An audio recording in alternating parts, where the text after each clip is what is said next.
Hi guys, welcome to our YouTube channel Bong views. আমি শিলাজিৎ। আমি সুদীপ্তা। আপনারা যারা এখনো পর্যন্ত আমাদের চ্যানেলটা সাবস্ক্রাইব করেননি তারা প্লিজ এক্ষুনি আমাদের চ্যানেলটা সাবস্ক্রাইব করে নেবেন আর নোটিফিকেশন বেল অন করে নেবেন পরবর্তী ভিডিওগুলোর জন্য নোটিফিকেশন পেতে। আর যারা আমাদের চ্যানেলটা সাবস্ক্রাইব করেছেন তাদেরকে অসংখ্য ধন্যবাদ। আর যারা ফেসবুক পেজে দেখছে অবশ্যই পেজটাকে ফলো করে যাবেন আর পছন্দ হলে অবশ্যই ভিডিওগুলোকে লাইকও করবেন।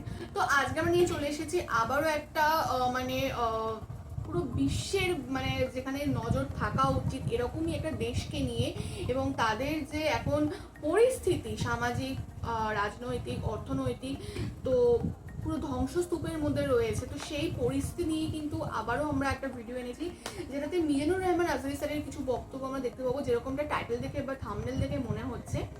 তো টাইটেল হচ্ছে ফিলিস্তিন ইস্যুতে কি করণীয়, জানালেন আজহারী, এবং চ্যানেল নেম হচ্ছে কালবেলার নিউজ। তো চলুন দেখে নিই, তাহলে দেখলেই বুঝতে পারবেন তিনি কি বলেছেন।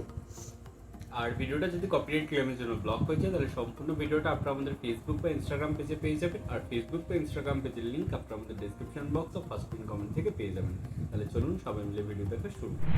ফিলিস্তিন ইস্যুতে এখন বিশ্ব মুসলিমদের কি করা উচিত তা নিয়ে নিজের ফেসবুক পেজে একটি স্ট্যাটাস দিয়েছেন জনপ্রিয় ইসলামিক স্কলার মাওলানা মিজানুর রহমান আজহারী। লিখেন, গেল কয়েকদিনের ছবি এবং ভিডিও ক্লিপস গুলো দেখার পর এক অসহনীয় কষ্টে সময় পার করছে। এর মাঝেও আমাদের করণীয় নিয়ে ভাবনা প্রয়োজন, আত্মসমালোচনার প্রয়োজন। গোটা বিশ্ব জুড়ে উম্মাহ আজ অনেক সমস্যায় নিমজ্জিত, যার অন্যতম কারণ হলো জাতি হিসেবে আমাদের নিজেদের পরিচয় ভুলে যাওয়া। শুধু পণ্য বয়কট নয়, বিকল্প ব্যবস্থা গড়ে তোলার বিষয়ে মাওলানা আজহারী লেখেন, ঘটনার প্রতিক্রিয়ায় শুধু প্রতিক্রিয়াশীল জাতি না হয়ে আমাদের ক্রিয়াশীল জাতি হয়ে ওঠা প্রয়োজন। এর মাঝেই আমাদের মুক্তির পথ নিহিত।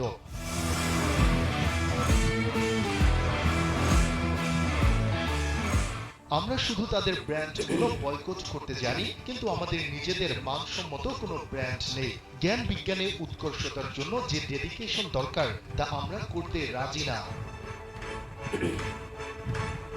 মুসলিমদের গবেষণায় জোর দেওয়ার বিষয়ে স্ট্যাটাসে আরো লিখেন, একজন মুসলিম হিসেবে শিক্ষা, গবেষণা ও পেশাদারিত্বে নিজেকে শক্ত অবস্থানে নেয়া, যোগ্য করে গড়ে তোলা মানেই সামষ্টিকভাবে গোটা উম্মাহকে শক্তিশালী করা। এজন্য রাসূল সাল্লাল্লাহু আলাইহি ওয়াসাল্লাম বলেছেন, দুর্বল মুমিন অপেক্ষা সবল মুমিন শ্রেষ্ঠ এবং আল্লাহর কাছে বেশি প্রিয়। বর্তমানে মুসলিম বিশ্ব নানা অপ্রয়োজনীয় কাজে নিজেদের লিপ্ত রাখছে উল্লেখ করে জনপ্রিয় ইসলামিক স্কলার লিখেন, আমরা মুসলিমরা নানান আনপ্রোডাক্টিভ কাজে নিজে লিপ্ত থেকে সামগ্রিকভাবে গোটা উম্মাহকে দুর্বল করে চলেছি দিনের পর দিন। এভাবে চলতে থাকলে উম্মার সংকটময় মুহূর্তেও এই বিশাল জনসংখ্যা গুরুত্বপূর্ণ কোনো কাজে আসবে না, ঠিক যেমনটি এখন কোনো কাজে আসছে না। রোববার দুপুরে দেয়া ওই স্ট্যাটাসের শেষ অংশে আবু দাউদের 4299 নম্বর হাদিস উল্লেখ করে আজহারী আরো লিখেন, আল্লাহ রাসূল সাল্লাল্লাহু আলাইহি ওয়াসাল্লাম বলেন, অনতিদূর সকল বিজাতি তোমাদের বিরুদ্ধে ঐক্যবদ্ধ হবে, যেমন ভোজনকারীরা ভোজন পাত্রের উপর একত্রিত হয় এবং চারদিক থেকে ভোজন করে থাকে। একজন তখন বলল, আমরা কি তখন সংখ্যায় কম থাকবো হে আল্লাহর রাসূল?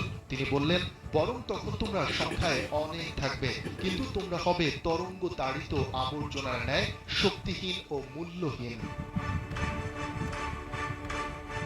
শফিকুল ইসলাম শান্ত, কালবেলা। যথেষ্টই মর্মান্তিক অবস্থা ফিলিস্তিনে, আমরা সবাই জানি, এবং ডে বাই ডে তাদের অবস্থা আরও শোচনীয় হচ্ছে। সেখানকার শিশুরা অনাহারে শিক্ষা পাচ্ছে না প্রপার, তারা নিউট্রিশনস পাচ্ছে না, তাদের মাথার ছাদটুকু নেই, তাদের বস্ত্র নেই, এবং পরিবার পরিজন অনেকেই অনেককে নিকট আত্মীয় হারিয়েছে, প্রিয় মানুষদের হারিয়েছে। খুবই একটা দীনতা, দারিদ্রতার সাথে তাদের দিন কাটাতে হচ্ছে, এবং তাদের সব থেকে প্রয়োজনীয় পানীয় জলটাও নেই। এক্স্যাক্টলি। এবং রমজানেও সময়ও আমরা দেখেছি যে তারা ঠিক কতটা অসহায়ত্ব মানে অসহায় ছিল, এবং সেই সিচুয়েশনেও কিন্তু তারা তাদের ধার্মিকভাবে বা তাদের যে ধর্মীয় যে রীতিনীতি ছিল কিন্তু তারা পালন করেছে। কিন্তু আমরা লাস্ট ভিডিওতে দেখেছিলাম, আমাদেরই রিয়াকশন দিয়েছিলাম, যেখানে বাংলাদেশি কিছু এনজিও থেকে হচ্ছে তাদের ইফতারির ব্যবস্থা করা হচ্ছে, তাদের বস্ত্র দেওয়া হচ্ছে, তাদের খাদ্য সামগ্রী পৌঁছে দেওয়া হচ্ছে, তো যেটা ভীষণই ভালো ছিল। তবে একটা জিনিস, এই সমস্ত জিনিসগুলো আমরা যখন রমজানে আমরা এই ফিলিস্তিন মানে স্পেশালি গাজা স্ট্রিপ নিয়ে 3টে ভিডিও বানিয়েছিলাম, সেখানে একটা ছিল যে তারা এই দুর্দশার মধ্যে কিভাবে ইফতার করছে, আর একটা ছিল আপনাদের যে মানে যে মসজিদ রয়েছে জেরুজালেমে সেইখানে হচ্ছে তারা নামাজ পড়ছে, তো তার ভিডিও ছিল। এবং তারপরে হচ্ছে বাংলাদেশি যে সুদীপ্তা যেটা বলছিল যে এনজিওরা কিভাবে সাহায্য করছে তার ভিডিও ছিল। তো মোটামুটি এই বিষয়গুলো দেখে যেটা মনে হয়েছিল যে সব কিছু মানে হয়তো স্থিতিশীল পর্যায়ে পৌঁছেছে এবং নতুন করে তারা মানে স্বাভাবিক জীবনে ফিরে যাচ্ছে এবং কোথাও গিয়ে তারা মানে সবকিছু সামলে উঠছে। বাট বিষয়গুলো যেন আবার সেই একই জায়গায় সেই ঘুরে গিয়ে দাঁড়ালো। একদমই তাই। তো এবং এখানে আমরা ডক্টর মিজানুর রহমান আজহারি স্যারের বক্তব্য দেখলাম, যেটা তিনি সোশ্যাল মিডিয়াতে শেয়ার করেছেন। তিনি যেটা বলেছেন যথার্থই বলেছেন। আমরা কোথাও গিয়ে প্রতিক্রিয়াশীল হয়েছি যে হ্যাঁ কিছুটা দেখছি, দেন আমরা সেটা একটা রিয়াকশান দিচ্ছি, কিন্তু আমরা অ্যাক্টিভলি কিছু করছি না। তো যেমন হচ্ছে ইসরায়েলি সমস্ত পণ্যদ্রব্য যে বয়কট করা বাংলাদেশটাও করেছে, তো সেটা শুধু হয়তো এনাফ নয়, সেটা তিনিও বললেন। কারণ নিজেরা যতক্ষণ না উৎপাদন করব বা নিজেরা সেই একটা প্রোগ্রেসিভ লেভেলে যাব এবং সমস্ত দিক থেকে উন্নত হবো, নিজেদের প্রোডাকশান হবে, ততক্ষণ কিন্তু আমরা কোনো জিনিস বয়কট করে খুব একটা কোনো কিছু সুরাহা পাওয়া যায় না বা কোনো আলটিমেট সলিউশন হয় না। তো যখন আমরা নিজেরা অ্যাক্টিভ থাকবো, ইভেন মানে আমরা সত্যি সত্যি ফিলিস্তিনবাসীদের জন্য কিছু করতে পারবো, অ্যাক্টিভলি কিছু করতে পারবো, তো সেটাই কিন্তু তাদের জন্য বেনিফিশিয়াল হবে এবং তারা হয়তো ঘুরিয়ে দাঁড়ানোর আরও বেশি মনোবল ফিরে পাবে বা আরও বেশি যোগ্য হবে। তো এই জিনিসগুলো তিনি আলোচনা করেছেন এবং তিনি প্রত্যেকটা মুসলিম মানুষকে সংবেদনশীল হতে বলেছেন, ঐক্যবদ্ধ হতে বলেছেন এবং সমব্যথী হতে বলেছেন। এবং আরেকটা জিনিস মানে আমরা সকলেই জানি যে ইহুদিরা মানে মানে যে টেক বিষয়টায় যে আমেরিকার সাথে যুক্ত থেকে তারা কোন পর্যায়ে পৌঁছেছে এবং তারা মানে বিভিন্ন ধরনের টেক ছাড়া বিভিন্ন ব্যবসা বাণিজ্যে তারা কতটা সফল এবং কত উঁচু উঁচু স্তরে তারা পৌঁছে এবং উঁচু উঁচু মাথা হয়ে বসে রয়েছে। এবং সেখানে দাঁড়িয়ে যদি তাদের সেই টেকনোলজির সাথে লড়াই করতে হয়, তো নিজেদেরকেও কোথাও গিয়ে আপগ্রেড করতে হবে, না হলে শুধু এই হতাশ করা ছাড়া আর কোনো উপায় থাকবে না। এবং এত দূরে দাঁড়িয়ে তিনি বললেন যে এরকম মুসলিম হও, এরকম সুন্নাত আনো যে মানে দুর্বল সুন্নাত হলো না, তার থেকে সবল সুন্নাত হলে আল্লাহ কোথাও গিয়ে খুশি হয়।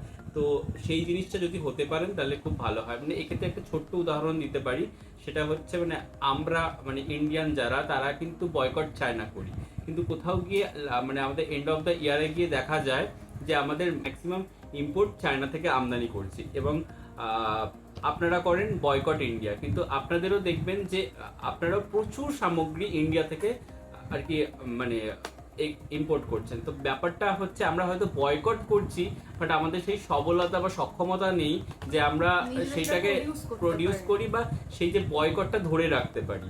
তো সেটা যেমন আমাদের দেশের ক্ষেত্রেও রয়েছে, সেটা আপনাদের দেশের ক্ষেত্রেই রয়েছে। তো আমরা নিজেরা নিজেদেরকে এমনভাবে তৈরি করি যাতে আমরা সেই পর্যায়ে মানে শুধু মুখের কথায় নয়, সেটা আমরা কাজেও করে দেখাতে পারি। সেটাই হচ্ছে বলার কথা আমার। একদমই তাই। তো যাই হোক, মানে এটাই আমরা চাইবো যে এই সমস্ত মানে যেটা আমরা বারবার বলে আসছি, কারণ এটা ছাড়া আর সত্যি আমাদের বলার কোনো ভাষা নেই, যে তাদের এই পরিস্থিতি যেন একটু সামলে উঠুক তারা, এবং তারা যেন একটু হাসি ফুটুক তাদের মুখে, সুস্থ স্বাভাবিক জীবনে যেন তারা যত দ্রুত সম্ভব ফিরে আসতে পারে, এটাই। আর আপনাদের এই বিষয়ে কি বক্তব্য রয়েছে অবশ্যই কমেন্ট বক্সে জানাবেন, এবং আমাদের ভিডিও যদি ভালো লেগে থাকে অবশ্যই লাইক করবেন এবং আমাদের চ্যানেলকে সাবস্ক্রাইব করে যাবেন।